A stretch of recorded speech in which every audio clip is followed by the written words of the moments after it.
Namun karena ada rangkaian hari ulang tahun Partai Demokrasi Indonesia Perjuangan pada tanggal 10 Januari tahun 2025, maka Saudara Sekjen tidak bisa memenuhi panggilan KPK pada hari ini. Alasan Hasto Kristianto tak penuhi panggilan KPK hari ini, ada kegiatan yang tak bisa ditinggalkan. Juru bicara, Jubir, Komisi Pemberantasan Korupsi, KPK, Tessa Mahardika mengungkapkan apa yang menjadi alasan Sekjen PDIP Hasto Kristianto tak memenuhi panggilan penyidik KPK pada hari ini, Senin, 6 Januari 2025. Diketahui panggilan KPK ini terkait pemeriksaan Hasto Kristianto yang kini telah menjadi tersangka kasus dugaan korupsi eks-politisi PDIP Harun Masiku. Tak hanya itu, Hasto juga terjerat kasus perintangan penyidikan perkara Harun Masiku.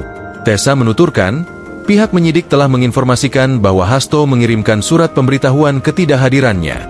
Alasannya karena Hasto memiliki kegiatan yang tidak bisa ia tinggalkan. Untuk itu penyidik kemudian menjadwalkan pemanggilan ulang kepada Hasto. Penyidik menginfokan bahwa saudara HK mengirimkan surat pemberitahuan ketidakhadiran dikarenakan ada kegiatan yang tidak bisa ditinggalkan.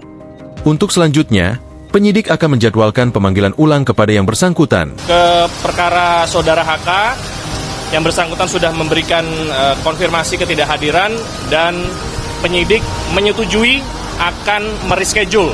Kata Tessa dilansir Senin, 6 Januari 2025. KPK buka opsi keluarkan surat penangkapan untuk Sekjen PDIP. Tessa menuturkan KPK bisa saja membuka opsi mengeluarkan surat perintah penangkapan, Springkap, apabila Hasto Kristianto kembali tidak memenuhi panggilan penyidik. Terlebih dengan status Hasto kini yang sudah ditetapkan sebagai tersangka. Bagi tersangka, maka penyidik bisa mengeluarkan surat perintah penangkapan, ungkap Tessa. Tessa berharap kedepannya Hasto bisa memenuhi panggilan yang akan dijadwalkan ulang nantinya. Mengingat Hasto sebelumnya pernah menyatakan bahwa ia akan taat pada prosedur dan proses hukum yang sedang berjalan. Saya pikir saudara HK, Hasto Kristianto, dalam beberapa kesempatan sudah menyatakan beliau akan taat terhadap prosesnya. Partainya juga akan menghormati prosedur dan proses hukum yang sedang berjalan. Bagi tersangka, maka penyidik bisa mengeluarkan surat perintah penangkapan. Saya pikir ini kita tunggu saja, kita ikuti. Semoga beliau di tanggal yang nanti sudah disepakati dengan penyidik akan hadir di Gedung Merah Putih pemeriksaan sebagai tersangka, terang Tessa.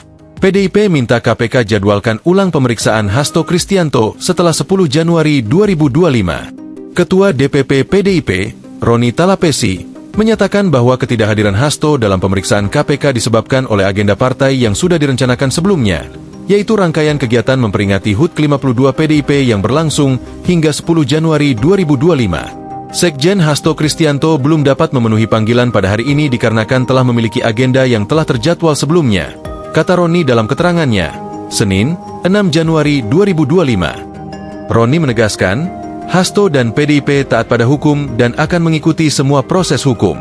Dia juga meminta KPK untuk menjadwalkan ulang pemeriksaan Hasto setelah seluruh rangkaian peringatan HUT partai selesai. Kami mohon kepada KPK untuk dapat dijadwalkan ulang setelah tanggal 10 Januari 2025, setelah peringatan HUT PDIP. Kami menyerahkan kepada KPK soal penjadwalan ulang itu, ujar Roni. Download Tribun X sekarang, menghadirkan lokal menjadi Indonesia.